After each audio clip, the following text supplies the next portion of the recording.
Right now, if you're walking down the street holding a baby or pushing a stroller past a coffee shop, you feel almost nothing. No fear, no scanning the tree line. Just a mild inconvenience if the wheels catch on a curb. That feeling is new. It is not the ancestral condition. In 2017, in a cave called Arma Verana in the mountains above Liguria, Italy, researchers uncovered the remains of an infant girl, buried roughly 10,000 years ago. She was dressed in over 60 pierced shell beads, arranged in a pattern too deliberate to be random. A team led by archaeologist Jamie Hodgkins from the University of Colorado, Denver, examined the wear marks on those shells. The wear was consistent with the beads having been sewn onto fabric. Fabric that moved against a body. Fabric built to hold a child against an adult, while that adult's hands stayed free. That's the oldest confirmed baby carrier on Earth. 10,000 years old. Here's what makes that number strange. Humans have needed that exact object for over 2 million years. By every rule of evolutionary logic, our species should not have survived long enough to bury that little girl in her beaded sling. Human infants are among the most helpless newborns of any mammal on the planet. They can't walk, can't cling to fur, can't regulate their own temperature, and they announce their location to every predator within earshot by crying. And our ancestors carried them anyway, every day, through landscapes patrolled by lions, hyenas, and leopards that specifically targeted the young and the slow. So the real question isn't why our ancestors were vulnerable.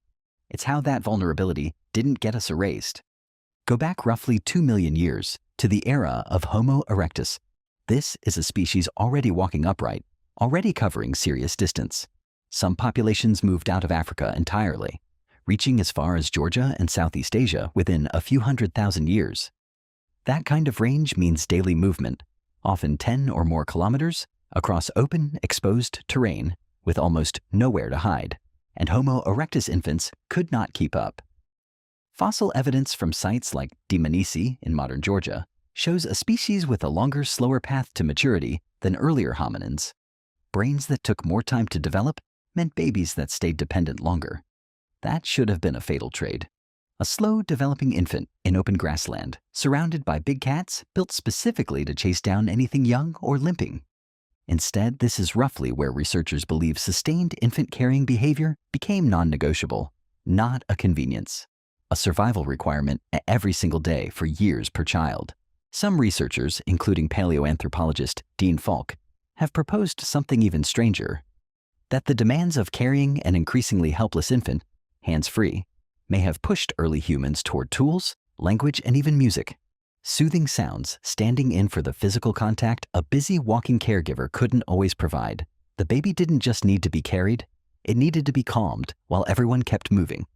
Now push forward to somewhere between 800,000 and 300,000 years ago. Brain size in the hominin line is climbing fast. And here's the trade-off nobody asked for.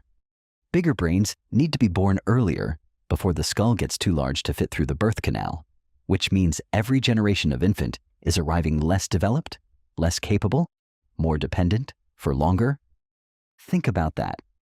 The very thing making our ancestors smarter was simultaneously making their children more helpless and more exposed. That should have been the imbalance that broke the species. A slower, weaker infant for a longer stretch of time, while predator pressure hadn't gone anywhere. But here's what makes this period so important. It's roughly when we start seeing consistent evidence of coordinated group movement, multiple adults moving together in patterns that anthropologists studying modern hunter-gatherer groups like the Hadza of Tanzania and the Ju Huansi, formerly called the Igikung of the Kalahari, still recognize today. In these groups, infant protection was never a one-person job. It was distributed. While one adult carried the child, others walked the perimeter, watching the grass line, watching the ridge above, watching the water's edge where predators like to wait. The carrying adult didn't need to see the threat coming. Someone else already had. That's the real system. Not a mother gripping a baby to her hip and hoping. A moving perimeter of adult attention, with the infant held at the physical and social center of the group. Call it a mobile fortress. The baby never leaves the middle. The walls move with it.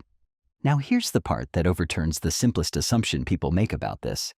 We assume the mother did all of it, carried the child, watched for danger, kept pace, alone. But the evidence points somewhere else. Anthropologists call it alloparenting, care provided by individuals who are not the biological parent, grandmothers, older siblings, unrelated group members, even fathers on a scale rare among primates. A landmark analysis by anthropologist Sarah Blaffer-Hrdy of the University of California, Davis, argued that this shared care system may be one of the deepest roots of human cooperation itself. Chimpanzee mothers, our closest living relative for comparison, almost never let anyone else touch their infant. Human mothers across nearly every documented culture hand their baby to someone else within hours of birth. That's not a small difference. That's a completely different survival architecture.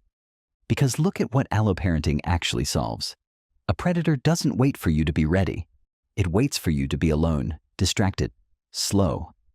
A group where 6 adults share the carrying, the watching, and the fighting off can absorb a threat that would end a lone mother and her child in seconds. There's a second, quieter advantage here too.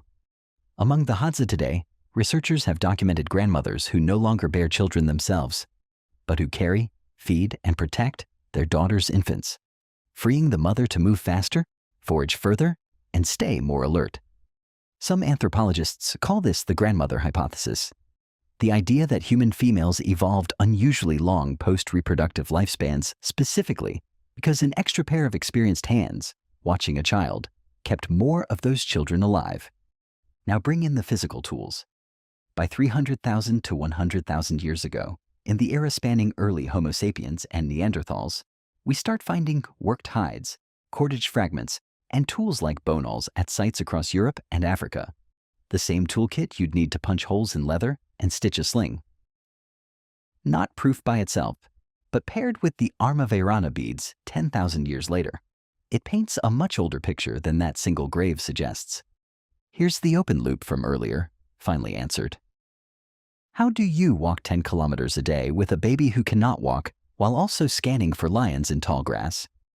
You don't do it with your hips.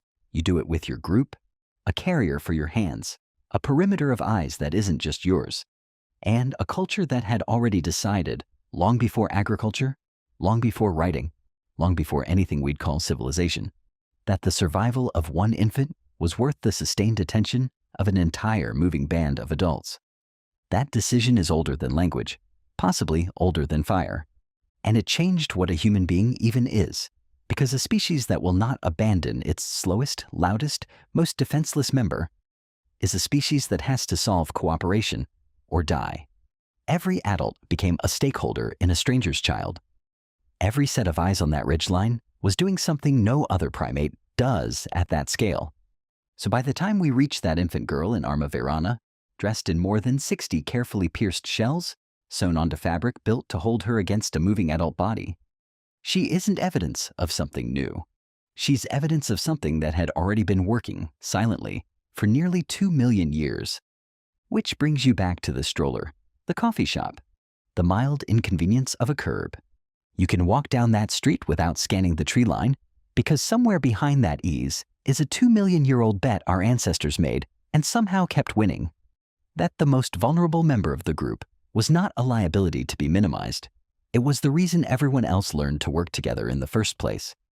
The baby was never the weak point. The baby was the whole reason the rest of us learned to watch each other's backs.